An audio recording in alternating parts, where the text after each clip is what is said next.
नमस्कार मित्रांनो, स्वागत आहे आपल्या YBD अकॅडमी युट्यूब चॅनल वरती. मित्रांनो, चंद्रपूर आणि रत्नागिरी DCC बँक भरती 2024-25 ची अंतिम निवड यादी आणि प्रतीक्षा यादी जाहीर झालेली आहे.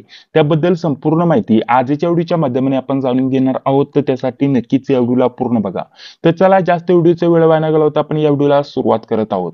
तर सर्वप्रथम चंद्रपूर DCC बँक भरतीवरती आपण चर्चा करूया. सर्वांनाच माहिती आहे या भरती प्रक्रियेमध्ये किती मोठ्या प्रमाणामध्ये घोटाळे झाले आहेत मित्रांनो. यामध्ये आन्सर की जारी केली, त्याच्यामध्ये 17चे 15 उत्तर चुकीचे. त्यानंतर ऑब्जेक्शन घेतलं, ऑब्जेक्शन घेतल्यानंतर देखील फायनल आन्सर की जारी केली नाही, निकालही लावला नाही. ज्यांचं मुलाखतीसाठी सिलेक्शन केलं होतं त्यांना किती मार्क होते तेही आपल्याला समजलं नाही. म्हणजे अतिशय मोठ्या प्रमाणामध्ये घोटाळे झालेत असं म्हणायला हरकत नाही. विद्यार्थ्यांना काहीच माहिती नाही, फक्त ज्या बँकेवाल्यांनी पद भरती घेतली किंवा ज्या कंपनीने एक्झाम घेतली त्यांनीच निकाल लावले, त्यांनी सिलेक्शन केलं. सर्व प्रक्रिया त्यांच्या मनानेच केली असं म्हणायला हरकत नाही. तरी देखील आता डायरेक्टली फायनल सिलेक्शन लिस्ट आणि वेटिंग लिस्ट जारी केलेली मित्रांनो. तर चला त्यावरती आपण थोडक्यात चर्चा करूयात.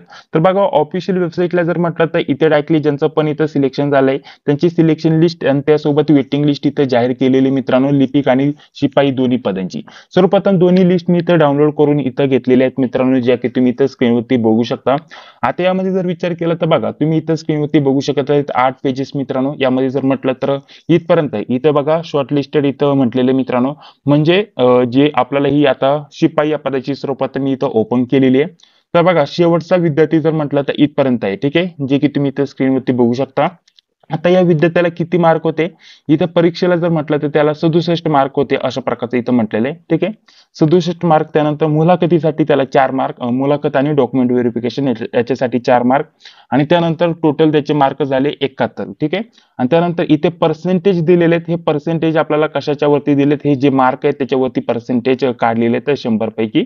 तर ते पर्सेंटेज इथे दिलेले आहेत आणि त्यानंतर टोटल त्याला किती मार्क होते आणि त्यानंतर त्याची जी रँक आहे सिलेक्शन, जी आता जागा जेवढे होते त्याच्यानुसार त्याची जी रँक आहे ती रँक तुम्हाला इथं बघण्यासाठी भेटेल. वरती जरी आला तर वरती आपल्याला इथं माहिती दिलेली मित्रांनो, एक्झामसाठी त्याला किती मार्क मिळाले ते, त्यानंतर DV म्हणजेच डॉक्युमेंट व्हेरिफिकेशन आणि त्यासोबत इंटरव्ह्यूसाठी किती मार्क मिळाले ते इथं मार्क दिलेत. त्यानंतर टोटल त्याचे मार्क इथं किती झाले ते तुम्हाला इथं बघण्यासाठी भेटेल. आणि त्यानंतर पुढे जर म्हटलं तर याच्यामध्ये नॉर्मलायझेशन केलं आहे की काय केलंय काय सांगता येत नाही, परंतु या टाईपचं इथं दिलेलं आहे त्यांनी आणि त्याचे मार्क इथं त्यांना थोडेफार इथं वाढून दिलेत आणि फायनल मार्क आहे त्याचे किती झाले ते तुम्हाला इथं पॉईंट मध्ये काय वाढलेले बघण्यासाठी भेटेल, जे की तुम्ही इथं स्क्रीनवरती बघू शकता. हे परीक्षेच्या स्वरूपानुसार असावं असं मला वाटतं, ठीक आहे.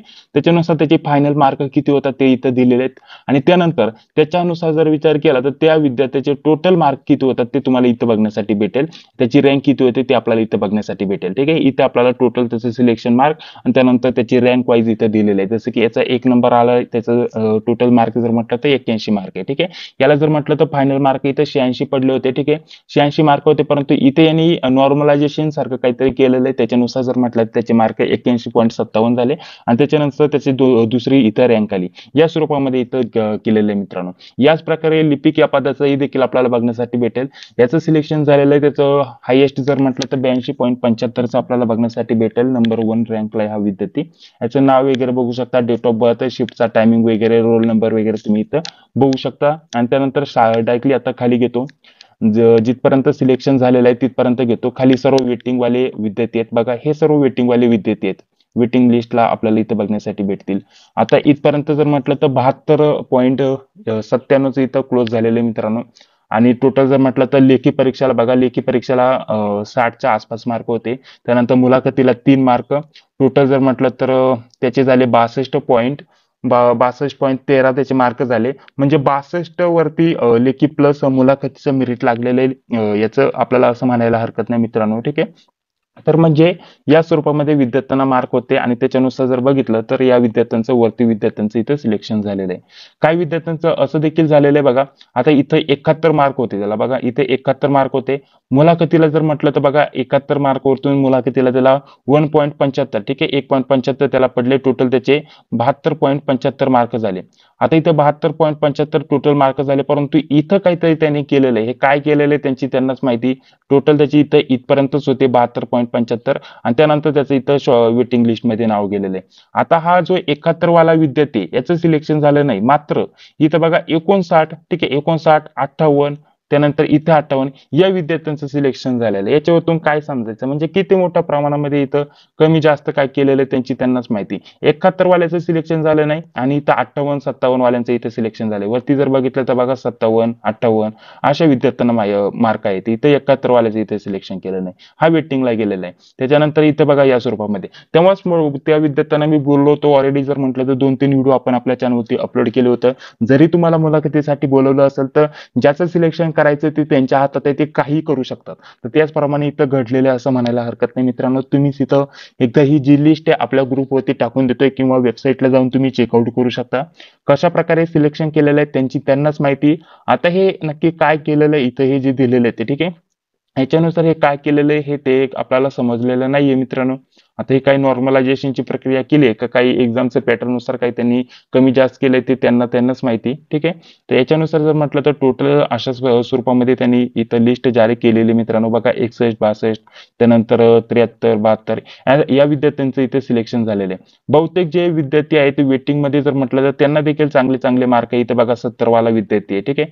इथं खाली आलं तर बघा खाली आल्यानंतर इथे देखील 70 वाला विद्यार्थी म्हणजे यांना डायरेक्टली तर काहीतरी आपल्याला काय कोणते मार्क आहेत की काय नॉर्मलायझेशन केलं काय समजलं नाही. परंतु त्यांचे मार्क इथे कमी करून डायरेक्टली त्यांना वेटिंगला पाठवलेले आहे. म्हणजे त्यांच्या मनाचाच कारभार केलेला आहे असं म्हणायला हरकत नाही. कारण त्यांनी निकालही लावला नव्हता. कोणत्या विद्यार्थ्यांना बोलवलंय त्यांना किती मार्क होते तेही आपल्याला समजलं नाही. फायनल आन्सर की ही देखील जारी केली नाही आणि बाकी भरती प्रक्रिया पूर्ण करून टाकलेली आहे. डायरेक्टली इथं सिलेक्शन लिस्ट आणि वेटिंग लिस्ट जाहीर केलेली आहे. तर चला आता रत्नागिरीचंही आपण एकदा बघून घेऊया मित्रांनो. आता जर म्हटलं तर बघा रत्नागिरी जिल्ह्याचं देखील आपण जाणून घेऊयात. तर रत्नागिरी जिल्ह्याचं जरी म्हटलं तर आता सिलेक्शन लिस्ट आणि वेटिंग लिस्ट लागलेली आहे ठीक आहे. तर बघा वेबसाईट मी इथं ओपन केलेली आहे. सर्व लाईव्ह प्रोसेस मी तुम्हाला दाखवत आहे. इथे जरी म्हटलं तर जेवढे पण पद होती ज्यांचं पण विद्यार्थ्यांचं सिलेक्शन झालेलं त्यांची सिलेक्शन लिस्ट आणि वेटिंग लिस्ट तुम्हाला इथं बघण्यासाठी भेटून जाईल मित्रांनो. तर बघा इथं अशा प्रकारचं आलेलं आहे. त्यानंतर इथं सर्व तारखा वगैरे इथं दिलेल्या आहेत. आता जेव्हा मुलाखत होती कागदपत्र पडताळणी होती तेव्हा मी तुम्हाला सांगितलं होतं. त्यानंतर बघा आता त्यानंतर इथं डायरेक्टली इथं जर म्हटलं तर विद्यार्थ्यांना किती मार्क होते तेही आपल्याला समजलं होतं मागच्या वेळेसच. त्यानंतर इथं शिपाई आणि लिपिक वर्क वेलनी ज्या एक्झाम घेतलेल्या आहेत ना त्या शक्यता व्यवस्थित पार पडलेल्या आहेत असं म्हणायला हरकत नाही. तर बघा इथं लिपिक आणि हे शिपाई आणि बाकीचेही पद होते यामध्ये व्यवस्थापक उपव्यवस्थापक हेही पद होतं. तर यांचं कोणकोणत्या विद्यार्थ्यांचं सिलेक्शन झालेलं आहे ते तुम्ही इथं बघू शकता. इथं फक्त रोल नंबर दिलेले आहेत ठीक आहे. परंतु यांनी आन्सर की व्यवस्थित जारी केली होती. त्यानंतर बाकीच्या ज्या प्रोसेस आहेत त्याही व्यवस्थित केल्या होत्या. जास्त इथं काय फ्रॉड वगैरे झाला नसावा असं मला वाटतं मित्रांनो. बाकी तुमचं मत काय तुमचं सिलेक्शन झालं आहे की नाही ते कमेंट बॉक्समध्ये सांगायला विसरू नका. क्लर्क या पदासाठी एवढ्या विद्यार्थ्यांचं सिलेक्शन झालेलं आहे. हे रोल नंबर दिलेले आहेत मित्रांनो आणि हे वेटिंग वाले रोल नंबर आहेत ते जे की तुम्ही इथं स्क्रीनवरती बघू शकता. तर या स्वरूपामध्ये आपल्याला रत्नागिरी आणि चंद्रपूर डीसीसी बँक भरतीची इथं सिलेक्शन लिस्ट आणि वेटिंग लिस्ट लागलेली बघण्यासाठी भेटलेली आहे मित्रांनो. या व्यतिरिक्त तुमचे अजून काही प्रश्न असतील तर कमेंट बॉक्समध्ये सांगायला विसरू नका. व्हिडिओ जर आवडला असेल तर लाईक करा. चॅनलवरती पहिल्यांदा आला असेल तर चॅनलला देखील सबस्क्राईब करा. जी बिल ती तिलाही क्लिक करा. भेटूया आता पुढील व्हिडिओमध्ये. जय हिंद जय महाराष्ट्र.